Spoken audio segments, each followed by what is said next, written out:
Chiefs made a boatload of moves, and they are ready for new blood just in time for the Raiders. Plus, I'm ready for a feast. Let's break it down.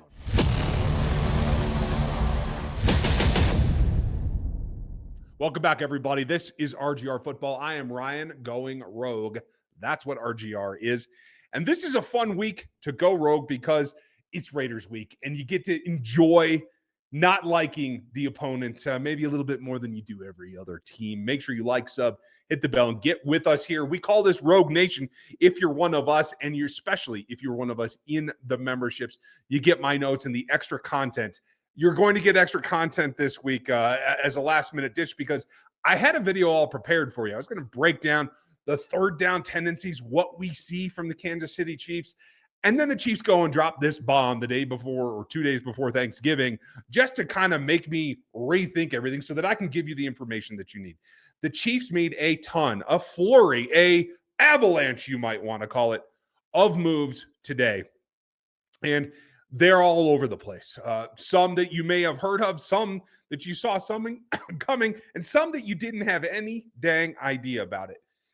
It all comes down to the bottom line of trying to get the roster ready as they approach what is going to be an absolutely crazy, insane next month of football. And it starts with a Black Friday game the day after Thanksgiving. It's going to be a little bit strange, but you're going to see live content from us here on RGR. I'll be over on Locked On Chiefs as well. We have all kinds of stuff coming for you. But today, this is what happened. The Chiefs have a new tackle, and he is on the practice field. DJ Humphries was able to pass the physical, get out there, be in uniform. He's wearing number 70. As I understand, he didn't do a whole ton out of practice, and that's fine. They're only practicing twice this week.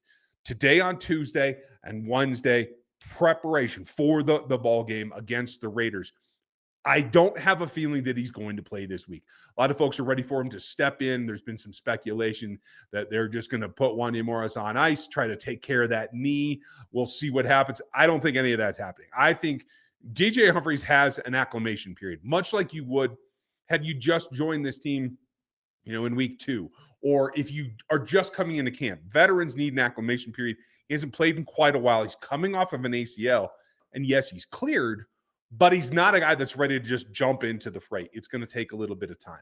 And so I do think they should take their time with it. That's what I expect. I do think that Wanya Morris gets this start against the Raiders, where he is going to face one angry Max Crosby. Max is to the point where he can't even answer questions anymore. The best way to get into the action is with BetUS and their deal with code YouTube150. You can start playing today with that exclusive offer.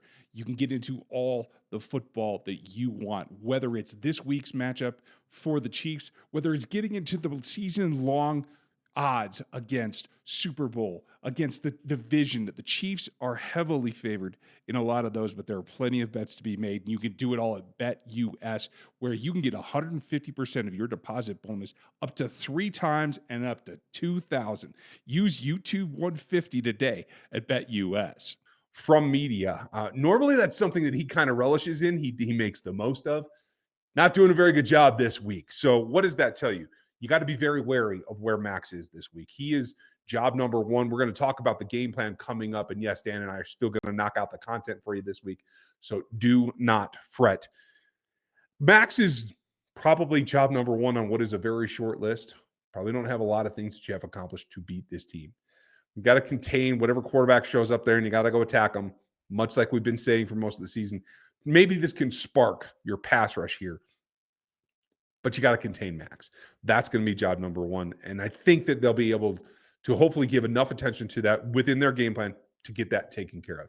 They get a little bit of a rest after this. And so it is kind of like a flourish here, up the level of play, attack the Raiders, get down, get your heads down, get off your feet, try to get some rest in what is almost a mini bye after that in order to get ready for the Chargers and what is a late game in that scenario coming up. So job number 1 there.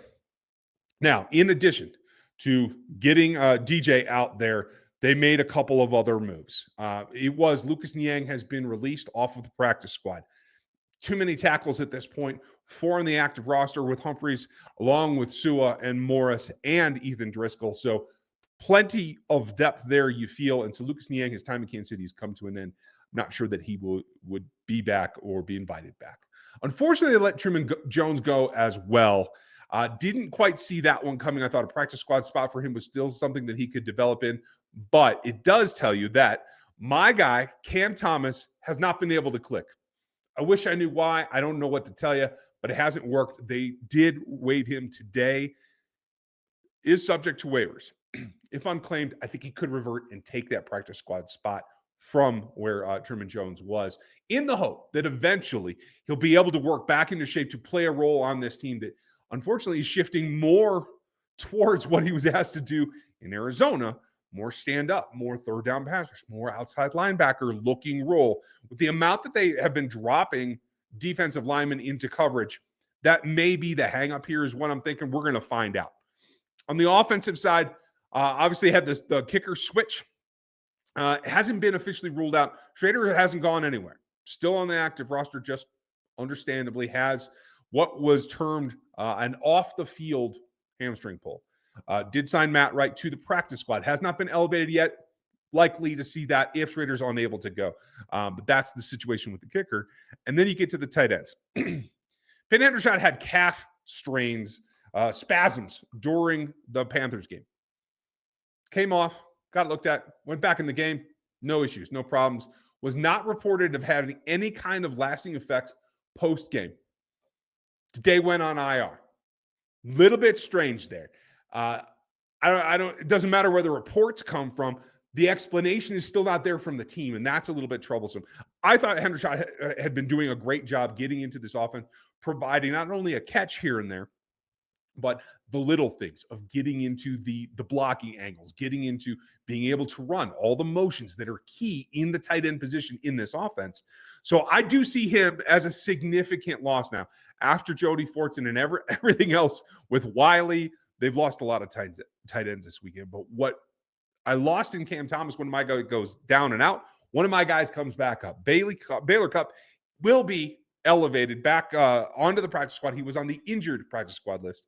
He is going to be back and will be available. So if they need to pull someone up, that could be it. I don't know exactly how they're going to approach it because they do have a couple of options.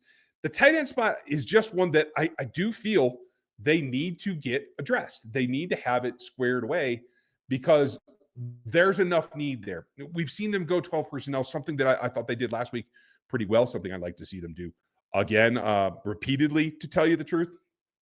They just have to have enough bandwidth there to get it done. So Cup there, Anthony Firkser is there as well. So you have two tight ends that you could just elevate in a practice squad elevation and call it done as a third tight end. The question is, how many reps have you gotten? That's going to be where we have to find out. So this was a lot of change today, and we appreciate you guys hanging with us. And I kind of interrupted. I'm going to give you a short breakdown in the members section of what I had already previously recorded on a film kind of look. And you'll get that. So if you are not a member, please check that out and consider it. There's a join button down below that you can just click, hit the rookie level above. You get my game notes, you get Dan's rants, you get my pieces that are specific, that are just for Rogue Nation. Rogue Nation is the member section here at RGR Football, just for you guys.